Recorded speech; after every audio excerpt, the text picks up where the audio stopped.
नमस्कार, India top news में आपका स्वागत है। पीसीएस परीक्षा में रेवेन्यू ऑफिसर चंद्र प्रकाश पर गांव में खुशी की लहर दौड़ गई। दुबार क्षेत्र के शिवरामपुर मोहन छपरा निवासी हरेराम पांडे के पुत्र चंद्र प्रकाश पांडे ने बिहार पीसीएस की परीक्षा में 204 रैंक प्राप्त कर अपने गांव तथा जिले का नाम रोशन किया। ज्ञात हो कि शिवरामपुर निवासी चंद्र प्रकाश पांडे शुरू से ही कुशाग्र बुद्धि के मेधावी छात्र रहे हैं। इन्होंने 1 से 5 तक की प्राथमिक शिक्षा गांव में प्राप्त करने के बाद जवाहर नवोदय विद्यालय में बाकी की शिक्षा पूर्ण कर लखनऊ से बीटेक की परीक्षा उत्तीर्ण कर आईएएस की तैयारी में लग गए। इस बीच हाल ही में इन्होंने बिहार पीसीएस की परीक्षा पास की और रेवेन्यू अफसर बन गए, जिससे इनके पैतृक गांव शिवरामपुर में खुशी की लहर है। गांव के प्रधान प्रतिनिधि गुड्डू पांडे समेत कई शुभेच्छुओं ने चंद्र प्रकाश पांडे को इनकी उपलब्धि पर शुभकामनाएं दी और इनके उज्जवल भविष्य की कामना की। नाम हरेराम पांडे, गांव शिवरामपुर, पोस्ट चौरुबा, जिला बलिया। जी, आपके लड़के हैं पीसीएस में चयनित हुए हैं, कितनी खुशी हो रही है आपकी? बहुत खुशी हो रही है जी। जब किसी माँ माता पिता का कोई लड़का अगर जिम्मेदारी या कि जो अपनी ख्वाहिश पूरा होता है तो उनकी मनोकामनाएं, तो इस मौके पर क्या कहेंगे उनके लिए? कैसी आपको अनुमति हो रही थी, बताने का प्रयास करेंगे आपको। और किस विद्यालय में पढ़े थे उन्होंने? प्राथमिक विद्यालय शिवरामपुर और उसके बाद जवाहर नवोदय विद्यालय बलिया। जी, आप क्या करते हैं? अभी तो मैं खेती कर रहा हूँ। हम लोग किसान हैं। इससे पहले आर्मी में मैं था। जी, मतलब ये अभी आपका जो वर्तमान कार्यशैली किसान का है? किसान। मैं विवेक पांडे, चंद्र प्रकाश का भाई। जी, किस गांव के रहने वाले हैं?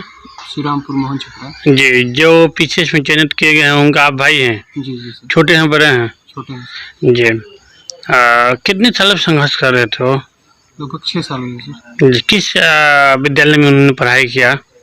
गांव पे प्राथमिक विद्यालय, उसके बाद सिंहाचौर जवाहर नवोदय विद्यालय से उन्होंने इंटर क्वालिफाई किया। उसके बाद फिर ये पहली बार उन्होंने परीक्षा दिया, इससे पहले भी दिया था उन्होंने? नहीं सर, बिहार पीसीएस का तो पहली बार ही था। इसके पहले आईएएस का इंटरव्यू तो गए थे। जी। उनके क्या लक्ष्य हैं आपको कुछ मालूम है? हाँ सर, आईएएस बनने का लक्ष्य है मुझे। जी, आईएएस बनने का उनके लक्ष्य है।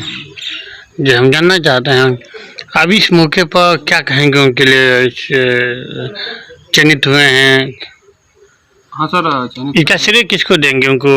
हमारे पिताजी को, उसके बाद हमारे बड़े भैया मुन्ना पांडे, जो जिनके संरक्षण में हम लोग रहकर ऐसी उपलब्धियां हासिल की। हमारा नाम मनीष कुमार पांडे है, ग्राम सभा मोहन छपरा का प्रधान प्रतिनिधि है। जी, आपके गांव में कोई पीसीएस चयनित हुए हैं? हमारे गांव में हमारे पटदार के चाचा का लड़का पीसीएस में चयनित हुआ है, जो कि प्राइमरी पाठशाला में गांव से 1 से 5 तक पढ़ाई किया हुआ था। उसके बाद उसने जवाहर नवोदय विद्यालय बलिया में 6 से इंटर तक पढ़ा। उसके बाद वो BTech Lucknow government engineering college से बीटेक किया। उसके बाद 1 साल तक जॉब किया। जॉब करने के बाद उसको मन में उसके जुनून आया कि हम क्यों ना कोई बड़ा अधिकारी बन करके और समाज का सेवा करें। तब उसने दिल्ली में मुखर्जी नगर में जाके कोचिंग किया। कोचिंग करने के बाद 2 बार आईएएस में उसका सिलेक्शन हुआ, लेकिन इंटरव्यू में छट गया। उसके बाद पहली बार बिहार बीपीएससी में पीसीएस का परीक्षा दिया। उसके बाद उसका चयन हो गया पहली बार में ही। फिर भी आईएएस का भी इंटरव्यू बाकी है। इस तरह बहुत मेधावी छात्र है। गांव में आता है तो भी घर में गाय भैंस खिलाना, खेती करना, पिताजी का सेवा करना, यही सब अच्छा व्यवहार का, कुशल व्यवहार का लड़का है। उसके बाद उसके पिताजी आर्मी से रिटायर हुए हैं और रिटायर होकर के पढ़ाए हैं। उसके बड़े भाई मुन्ना पांडे जो है, जो बीएसएफ में है, जो उन्होंने अपने संरक्षण में रख करके पूरे परिवार को अच्छा से पढ़ा लिखा के उसके बाद वो भी BSF में नौकरी करने चले गए और उनका भी श्रेय है, उनके चाचा हरराम पांडे जी का श्रेय है।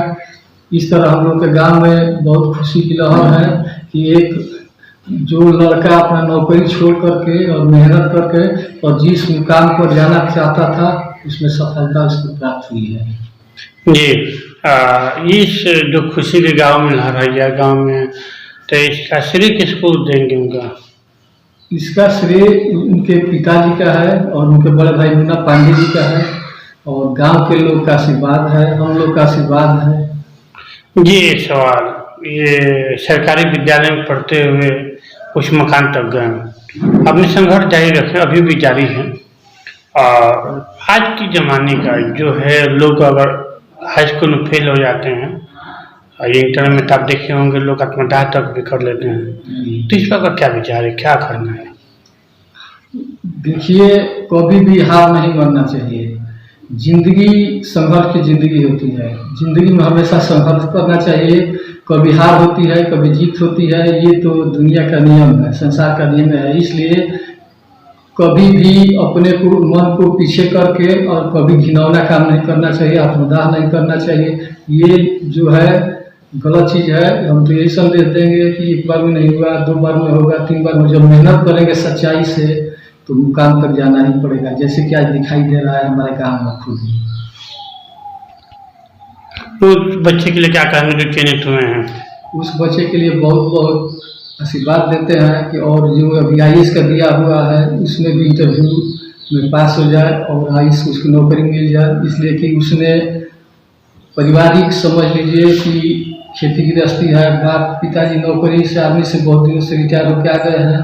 उसके बाद इतना बड़ा रिस्क लिया कि बढ़िया से BTech किया गवर्नमेंट कॉलेज लखनऊ से और उसके बाद नौकरी मिली और उसको छोड़ करके फिर रास्ता बदल करके सिविल सेवा में जाने के लिए, नौकरी करने के लिए, सेवा करने के लिए उसने पढ़ाई जारी की और जा करके सफलता मिली है।